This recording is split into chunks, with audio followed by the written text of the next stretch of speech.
Agora sim. Começar agradecer a essa mesa tão honrada aí, agradecer especialmente ao Cláudio, ao Igor, a Marlene. Desculpa, pessoal, mas eu não consegui guardar seu nome. E a Roberta, conhecendo agora. Mas, Cláudio, eu vou contar assim, eu conheci o Cláudio antes de eu vir para cá, eu passava na Unicamp, a gente estava organizando os dados para oncologia. Nunca imaginei vir para cá, né? Eu sou um professor de carreira, faço ciência, ainda tenho 10 alunos de pós-graduação, mesmo depois de um ano. Essa é a verdade. Então, assim, e aí uma pergunta que sempre me veio aqui para mim foi o seguinte, né?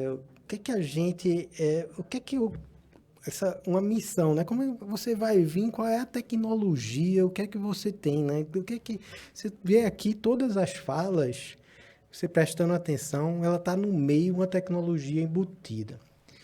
Aí eu pedi para o ChatGPT uma vez colocar o que é que era a oncologia do futuro. Fizeram para esse negócio. Ele coloca um negócio cheio de biologia molecular, para lá, para cá. Que era o que eu estudava lá na Unicamp.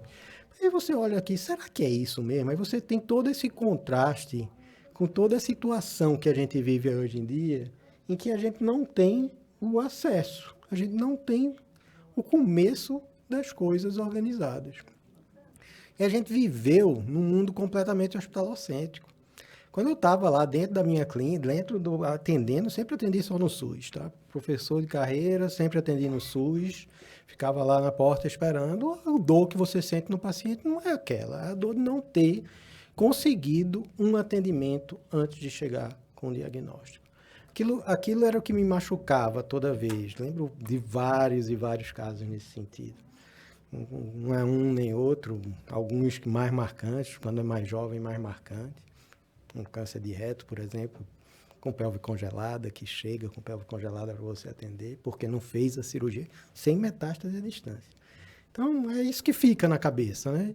E dentro dessa missão e com bastante dificuldade no local para a gente conseguir fazer. Então, Cláudio, eu acho que naquela época eu nunca imaginava mesmo estar por aqui, estar fazendo isso aqui agora, mas assim, é parte da minha trajetória. Eu considero isso uma parte da minha trajetória também, para quem está no dia a dia, para dar dessa posição. Então, assim, eu vou colocar aqui algumas coisas aqui para vocês, para entenderem por que a gente estava... que a gente está vivendo um dos momentos com maior oportunidade para a oncologia hoje. O pessoal já colocou de fazer a coordenadoria, fazer a diretoria. Mas eu acho que a maior oportunidade que a gente teve foi construir uma rede.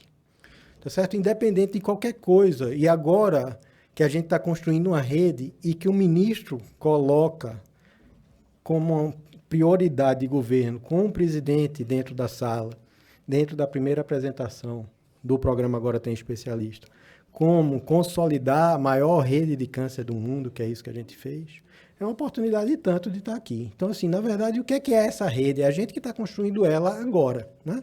E por que estava errado? Por que estava errado para eu estar vendo aquele paciente daquele jeito? Então, o que a gente tem aqui, ó? As redes foram construídas, a gente está construindo a 6ª rede no SUS. Todo mundo lembra da rede de urgência e emergência, você vê uma ambulância. Né? A rede de saúde mental está lá, os CAPs. E a rede de oncologia, o que é que ela é? Nada, né? Então, não tinha uma cara. Então, assim, por quê? Porque ela estava dentro da rede de doenças crônicas. Dentro da rede de doenças crônicas você tem dislipidemia, hipertensão, obesidade, diabetes e câncer. Todas elas são doenças crônicas. E o câncer é doença crônica? Né? Não é, né? E o que foi acontecendo? Aí dentro disso a gente ainda vive uma transição de mortalidade. Chegaram até a falar aqui que a doença cardiovascular mudou. A gente tem um aumento de doença do câncer em relação à doença cardiovascular.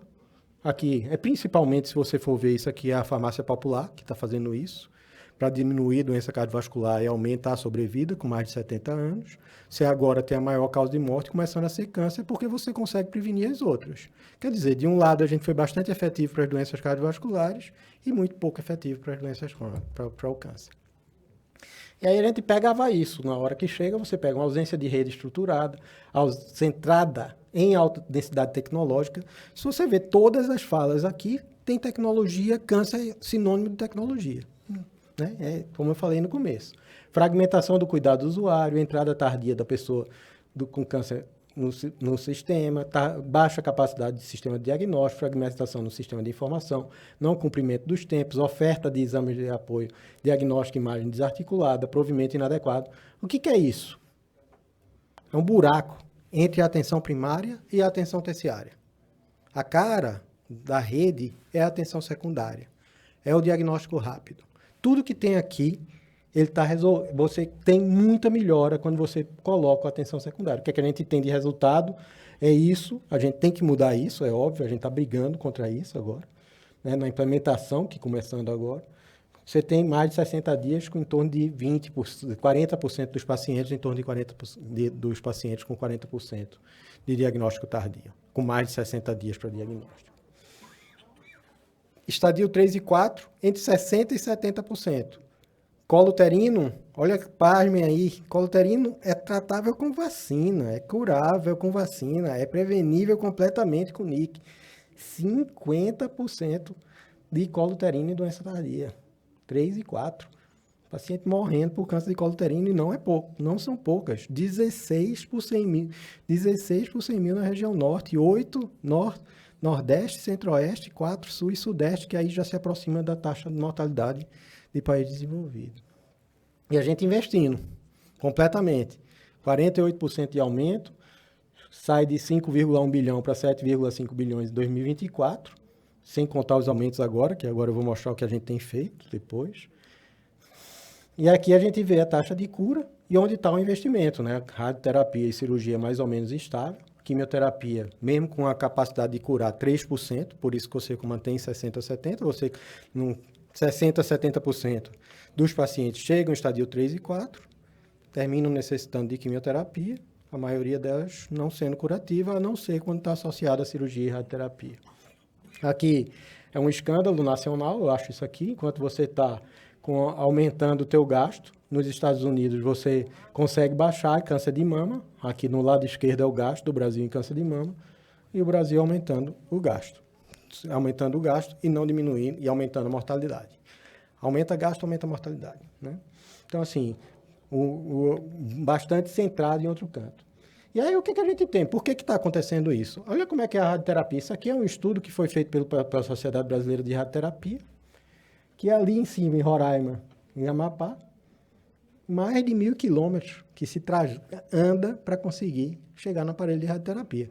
Não é 1.000 não, tá certo? A gente está fazendo um programa no SAGE, chega a 2.000 quilômetros na hora que você coloca a malha rodoviária dentro desses mapas para fazer o transplante. Isso aqui vai estar disponível aí dentro do SAGE, que é uma ferramenta que a gente está fazendo de índice de dependência regional, em que você vê quanto é que as pessoas andam para fazer esse diagnóstico aqui. E a outra coisa é que quando você tem uma política nova de prevenção e controle do câncer, você melhora todos os aspectos da avaliação, em todos os pontos. Então, com isso, vamos tentar. A gente tem déficits em todos os pontos, mas o nosso maior déficit é na parte que não é hospitalocêntrica, tá certo? O maior déficit comparado com os outros pontos é na parte que está fora do hospital, principalmente na atenção secundária. E a gente tem muito déficit em cuidado paliativo, em reabilitação. Tá? Por quê? Porque a cultura foi sempre colocada. Então, a gente está aqui advogando, eu não me canso de falar isso, porque a gente está advogando contra a mudança do background de raciocínio para a oncologia. Então, a gente teve aí a satisfação de conseguir publicar a maior rede, né? Vamos lá, tive o privilégio de apresentar isso dentro da comissão intergestora tripartite, a CIT, que é essa portaria 9591, a portaria da PNPCC e a portaria que todos brigavam aí desde 2023 para que ela fizesse e que funcionasse. A gente terminou regulamentando a lei por meio de uma rede.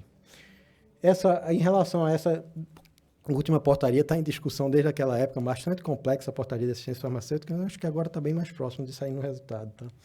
Eu não gosto eu não falo isso, né, Marlene? Então, assim, se eu estou falando é porque está mais próximo mesmo.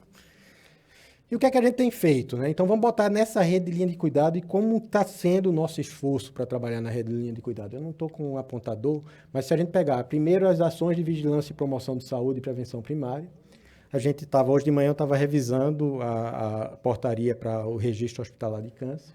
tá? Ele está praticamente pronto. Registro Nacional de Câncer vai ser o nome disso, vai ser o registro de base populacional e o registro hospitalar de câncer com a organização municipal e estadual de forma mais organizada. Na promoção de saúde, todas as questões em relação ao tabaco, eu não sei se vocês acompanharam aí a New England e o último editorial com o CDC destruindo completamente, eliminando a política anti-tabaco dos Estados Unidos. Não dá nem para acreditar. Mas foi isso que foi feito, a gente está implementando e fortificando essa lei, essa ação anti-tabagismo. Então, aqui são várias ações, né? Isso é mais da Secretaria de Atenção Primária, a imunização da SVSA com a hepatite B. A gente tem o plano de eliminação do câncer de colo uterino, elaboração de protocolo de autossuspeição. A gente acabou, no dia 15 agora, de publicar as diretrizes e começou um faseamento mais leve, é muito difícil mudar a estratégia.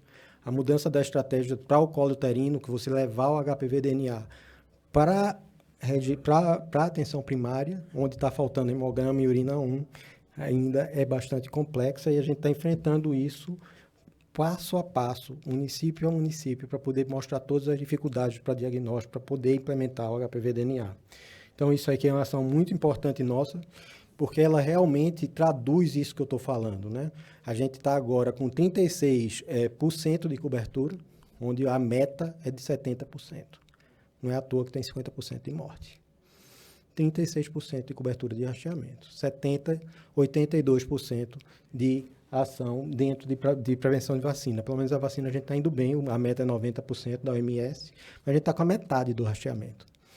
E a gente conseguir montar a rede, desde a época da busca ativa, que está sendo feito, com programas que vai pegar a paciente na mão e trazer para dentro da atenção primária, para poder fazer, até a hora de toda a linha complementada. E a partir dela, desenvolvendo todas as linhas de cuidado. A elaboração de protocolos de alta suspeição, na verdade, ele foi aprovado em CIT e está aguardando a publicação. São 90 páginas para que o médico tenha capacidade de fazer rapidamente o diagnóstico, que esteja na atenção primária e encaminhar para a atenção secundária. Aqui dentro das ofertas de cuidado integrado, como o próprio Carlos Amilcar falou, ele deixou claro que todas as ações que estão dentro do programa Agora Tem Especialista têm alguma raiz dentro da oncologia. A oferta de cuidado integrado, a gente vai ter aqui dentro, a gente tem o colo uterino, mama, próstata, colo retal e estômago. Então, são as 5 do câncer, são 6 áreas, 5 do câncer, e a gente tem a oferta de cuidados integrados. Dentro do programa Agora Tem Especialista, vai ter mais 6.300 veículos. A gente publicou o Programa Nacional de Navegação do Paciente, o Supercentro Brasil. A gente está com a pessoa agora no Pará, começando a questão do diagnóstico. Esse é um supercentro que é um PROAD junto com a Secamargo e que vai fazer o diagnóstico, possibilitar 1.000 exames por dia para quem tem dificuldade, para que está tendo atraso para fazer o diagnóstico na atenção secundária. O componente de cirurgia, tá, a gente aumentou 23% as cirurgias em relação a 2022. O componente de radioterapia está previsto até o final de 2026, em torno de 121, que é a conta do total. PESUS 1, PESUS 2, PRONOM e PAC. São 4 programas, 120 aceleradores lineares. A gente já inaugurou 12 agora, até agora, desse ano. Protocolo e diretrizes clínicos depois desse ano, não, depois da posse do ministro Padilha. E os protocolos, os PCDTs, que vocês viram agora, que o ministro disse que até outubro a gente vai ter a divulgação aí do PCDT de mama. Novas habilitações e ampliação de rede, estratégias inovadoras de financiamento, reabilitação oncológica, Política Nacional de Cuidados Paliativos. Hoje eu tive a informação que foram liberadas a equipe de assistência de cuidado paliativo para em torno de 10 CACONs e UNACONs, tá? Todos para CACONs e UNACONs, não vou falar o número não, estou esquecido do que me falaram, mas foi que saiu para CACON e UNACON. E a gente tem agora reabilitação oncológica, aprimoramento e registro de informações, fortalecimento de apoio matricial, novas bolsas de residência médica, especialização de médico para atuação em área prioritária. Outra coisa que vale destacar é que essa ação é concatenada entre as secretarias. Essa é uma secretaria da SEGET, que lida com o trabalho, com a residência médica, e a SEGET está com essa ação voltada para para atenção em câncer. Então, a gente tem priorização para radioterapia, para cirurgia oncológica, para anestesia e para físico médico na multiprofissional, por exemplo. Então, o que é que a gente tem feito? Então, aqui é a apresentação que o ministro fez para para mostrar o que é que estava dentro, né? Autorizar o governo federal a prestar atendimento especializado complementar em apoio a estados e municípios, ampliar o atendimento no público e no privado, novos mecanismos de fortalecimento, mais telesaúde. O quinto, consolidar a maior rede pública de prevenção e diagnóstico, ampliar provimento e formação de especialistas, levar unidades móveis e mutirões, comunicar e monitorar atendimento e tempo de espera, fortalecer a atenção primária e a governança. Qual dessas que não é para onco, tá? Então, todas as ações têm dentro a oncologia, com um pezinho dentro dessas ações aqui que estão aqui. O pessoal estudar direitinho, que todas elas foram anunciadas com o presidente e elas estão aqui junto. Então, a gente tem no componente, isso aqui se separou o componente ambulatorial e cirúrgico, que é o PIMAE e o PNRF de antes, o acesso à radioterapia, que está sendo regulamentado agora, a gente está finalizando essa portaria, créditos financeiros, ressarcimento ao SUS e SUS digital. Então, todas essas ações de crédito financeiro e ressarcimento podem ser usadas também para oncologia. A gente tem aqui o manual de diagnóstico precoce, eu só coloquei rapidamente aqui para ficar claro, as ofertas de cuidado integral, como é que está, com prazo de 30 dias para oncologia, 60 dias para outra, 99% de abrangência de todas as regiões de saúde do país. Aqui são as nossas habilitações, olha o empenho que está tendo aí, foram 3 habilitações em 2022, 16 em 2023, 11 em 2024, 9 que já está em 12 no meio de 2025. Todas as habilitações a gente está usando, então, puxar todo o privado e o público. Então, o público a gente está habilitando o que não estava habilitado. E aí, a gente já está em 9. Isso aí que foi o que aconteceu. E você vê a diferença para 2022 lá, com apenas 3 unidades habilitadas, além de recrutar o sistema privado através do componente crédito financeiro e o componente ressarcimento. Aqui são as cirurgias eletivas. O ano passado a gente bateu o recorde com mais de 14 milhões de cirurgias eletivas por conta desse programa, que é o PNRF, e a cirurgia oncológica aumentou em 23% de 2022 para 2024. Aqui a radioterapia, você vê que absurdo que a gente não tem radioterapia ainda dentro do Roraima e do Amapá, mas você vê o vazio que tem no centro do Brasil. Olha só como é um tratado de Tordesilhas, né? Só tem ainda aqui que vai ter mais radioterapia, enquanto o meio, a gente com bastante dificuldade de ter radioterapia, um vazio assistencial bem grande aí. Isso é porque a gente estuda por macro-região de saúde, não por estado, né? Nem por região de saúde, por município. A oncologia é organizada em torno das macro-regiões, e aqui são as macro-regiões que ficam pintadas aqui. Aqui ela é dividida em quintil, para entender melhor aqui. E quando esse quintil está acima de 1, significa que você tem uma máquina para cada 1.000 casos novos de câncer, que atenderia 600 pacientes, porque 60% seria em câncer. Aqui a gente tem o número de equipamento. Aqui é o investimento de 2,2 bilhões de reais, então é mais do que aquele 7,5, né? Que a gente vai ter aqui a telepatologia e uma radioterapia dentro dessa história, com 121 máquinas, isso aqui dentro da apresentação já inicial. Aqui são as 150 carretas, que vai ter oncologia dentro. A carreta vai ter carretas para mulher, né, para as ofertas de cuidado integral em mama e em colo uterino, que vai ter essas carretas, com mutirões, mais mutirões especializados, que isso é uma ação da EBSER. A gente vai ofertar esses 1.300 veículos, e isso vai ser com ambulância, van, micro-ônibus, né? Isso aí vai ser com benefício para pacientes que estão dentro da... para oncologia, e especialidade assim que você tem também, é que isso foi dentro da medida provisória, né? Isso vale a pena falar, que isso vem dentro da medida provisória, isso aí foi assinado pelo presidente, em que você coloca vai ter uma quebra de fronteiras. Essa quebra de fronteiras, você vai poder fazer o transporte de um estado para outro, para poder organizar melhor e ofertar melhor a radioterapia que a gente tem tanto déficit. Tempo é vida, muito obrigado. Ainda tinha muito mais coisa, mas meia hora é pouco para falar do que a gente está tentando fazer, mas a gente está acompanhando todos os pontos da rede e cada ponto com alguma coisa e tentando fortificar, assumir os compromissos, fazer tudo que é possível na oncologia. Então, eu agradeço aí muito por estar aqui com vocês. É um privilégio grande estar aqui. Muito obrigado.